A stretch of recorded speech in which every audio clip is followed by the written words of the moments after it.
खूप दिवस झाले मला कधीपासून सगळं साफ वगैरे करायचं होतं, पण वेळ मिळत नव्हता. तर आता फायनली मुहूर्त लागला. पहिला तर बेडरूमचा वगैरे फॅन पुसून वगैरे काढला. त्याच्यानंतर किचनचं सगळं झाडलं आणि फॅन पुसला.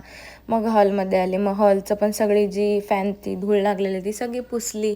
मग हॉलला झाडू वगैरे मारला, तो साफ केला. त्याच्यानंतर सगळ्या फ्रेम वगैरे होत्या ना, ज्या पूर्ण क्लीन करून टाकल्या. कारण रस्त्यावरच आमचं घर असल्यामुळे लगेच धूळ येतं आणि सगळ्यावरती बसते.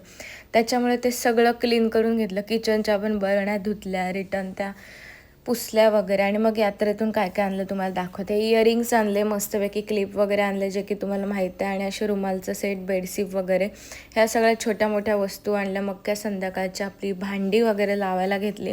रात्र झालेलं कारण मला जेवण पण बनवायचं होतं. सो मी हे सगळे डबे वगैरे नीट ठेवत होती आणि एक एक करून लावत होती. तुम्हाला तर माहिती आहे आता थंडी इतकी लागते ना, सिरियसली खूपच थंडी लागते.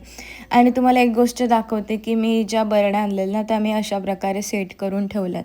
अजून त्या भरायच्यात, पण मी तशा सेट करून ठेवलेल्या. आणि दिवसभर घरात कोण नव्हतं, मी एकटीच होती. त्याच्यामुळे इतकी बोर झालेली ना, नवरा पण नव्हता माझा. पण आला आणि माझ्यासाठी मस्त गिफ्ट पण घेऊन आला. त्याच्यामुळे खुश झाले मी लगेच. माझा बोरपणा पण निघून गेला. एकटी असल्यावरती कंटाळा येतो, पण असं कोण आलं की बरं वाटतं. माझं बोट पण कापले कांदा कापताना. काय झालं काय माहिती. आणि थंडीने इतके ठणके मारतात ना, बेकार. मग जेवण केलं. सोबत कोण असलं ना की जेवण पण जास्त जातं, हे तर तुम्हाला माहीतच आहे. सो अशा प्रकारे माझा डे आजचा असा संपला. Bye bye, to next व्लॉगमध्ये.